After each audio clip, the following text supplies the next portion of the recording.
Increase your Shopify conversion rate instantly with this advanced CRO concept. You might have heard of the consistency principle from people like Alex Ramosi, Carl Weiche, Sam Ovens, and the consistency principle is a well-documented and thoroughly studied concept and principle in psychology, which all the biggest brands use to increase their conversion rates. In this video, I am going to arm you with all the information you need to use the consistency principle to your advantage to increase your own conversion rate. I'm also going to be showing 3 examples of big brands which are already using the consistency principle on their websites. Let's get straight to the value and the examples. To start, what is the consistency principle? Humans have a biological need to avoid cognitive friction. What it means is essentially humans have a biological subconscious need to avoid anything which feels uncertain for our brain.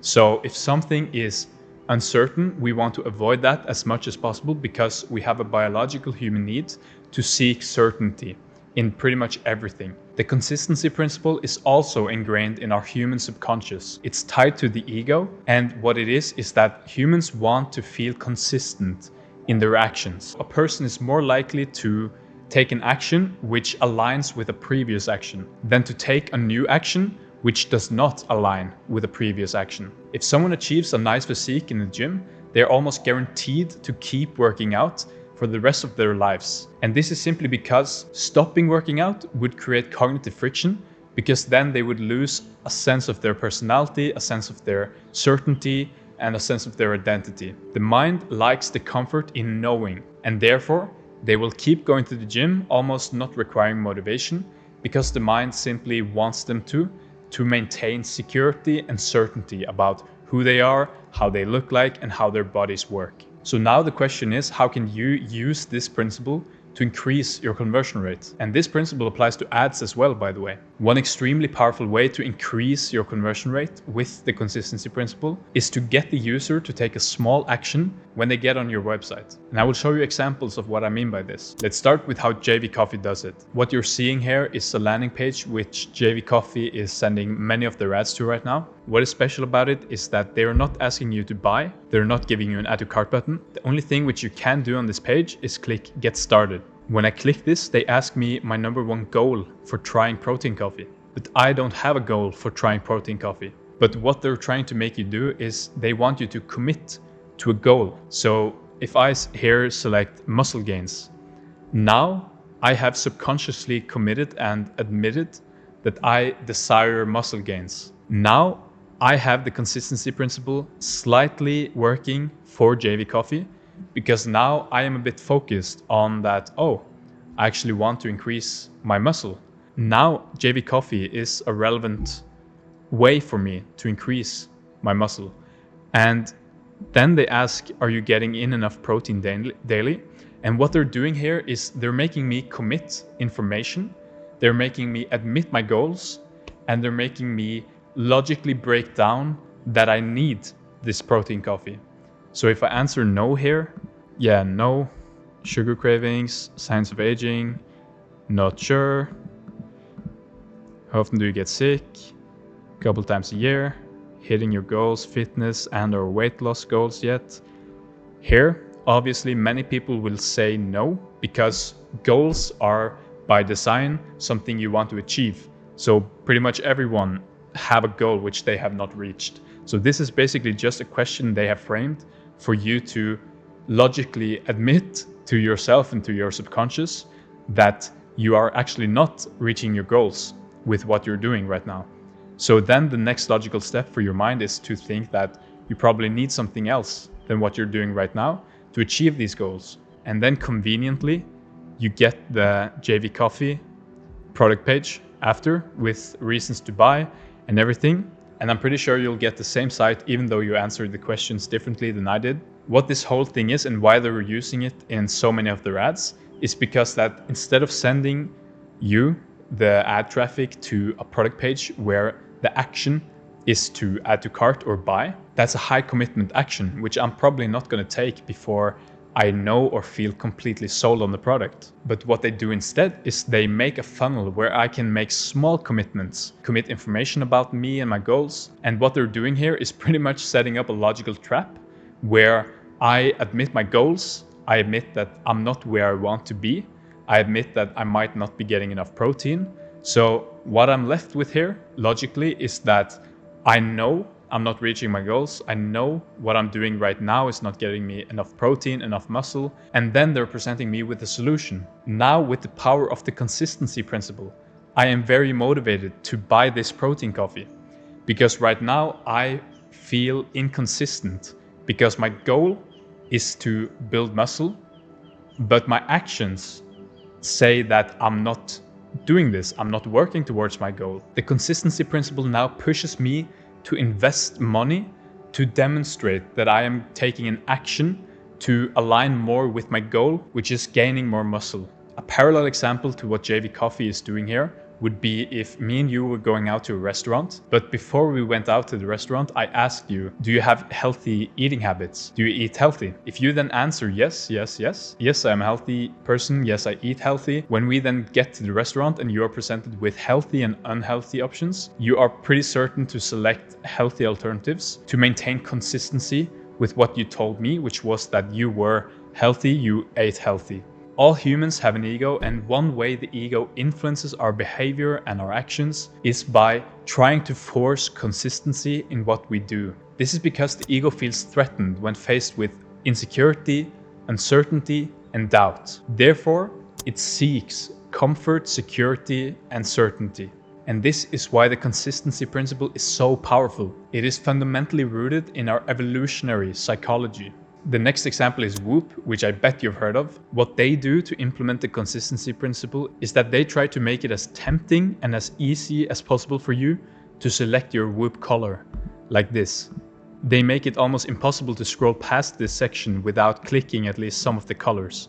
And once you've clicked one color, you get curious and want to see the other colors. And how this ties into the consistency principle is that they are making you personalize their product and also making you invest your mental energy into their product. Again, the consistency principle here is that you are tying your personality and identity into the Whoop. So by selecting the color, you are pretty much in your head trying to find the color which aligns the most with your identity and your personality. And then you're starting to visualize yourself wearing this and how it complements your personality and your identity, and may even enhance how you're perceived by other people. So what is very interesting here is that both JV and Whoop are doing the same thing, just in different ways. They are both trying to get you to commit to a new and improved version of yourself, which you may even not have had an idea about before you went on their pages. JV makes you set a goal.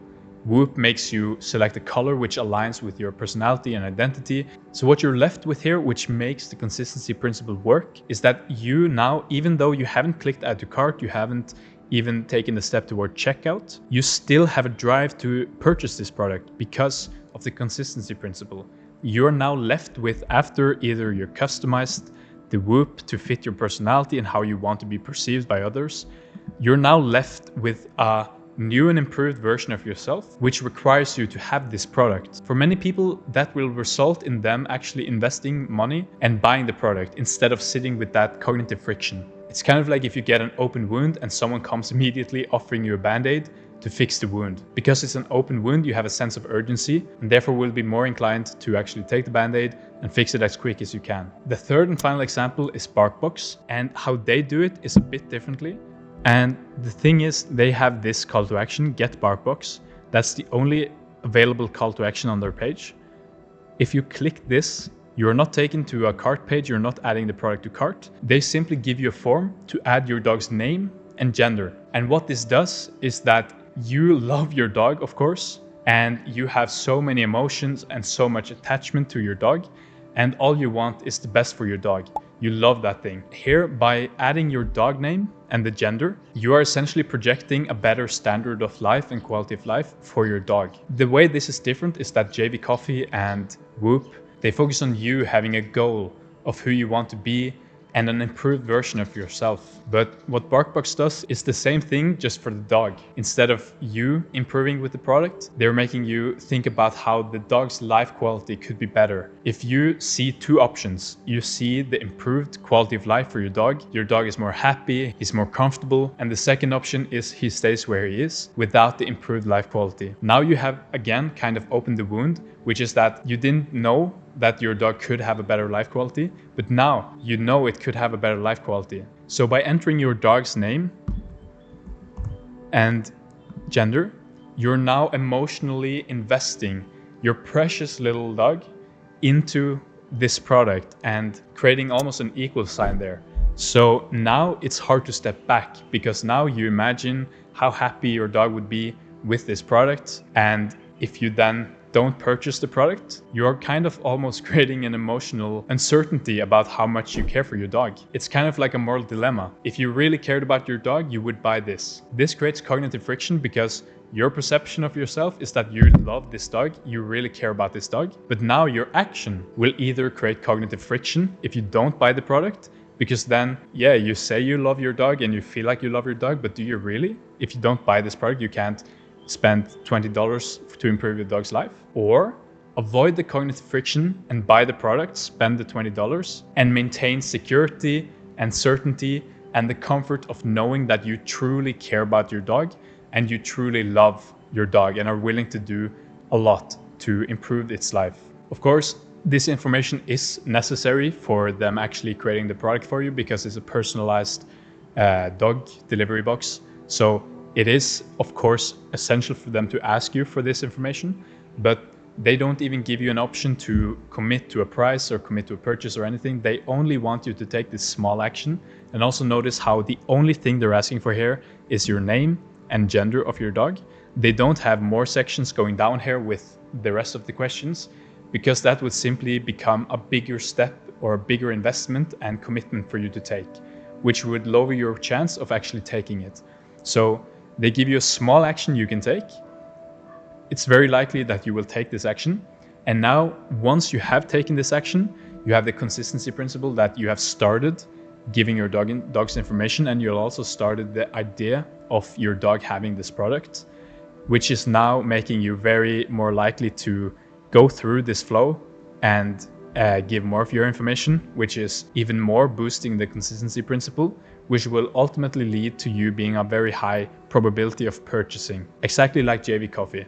They have many steps, and once you're at the end of those steps and you're presented with the actual solution and the product, you're now way more likely to actually buy the solution, because your problem has just been imprinted on your mind and the wound has been opened, hypothetically.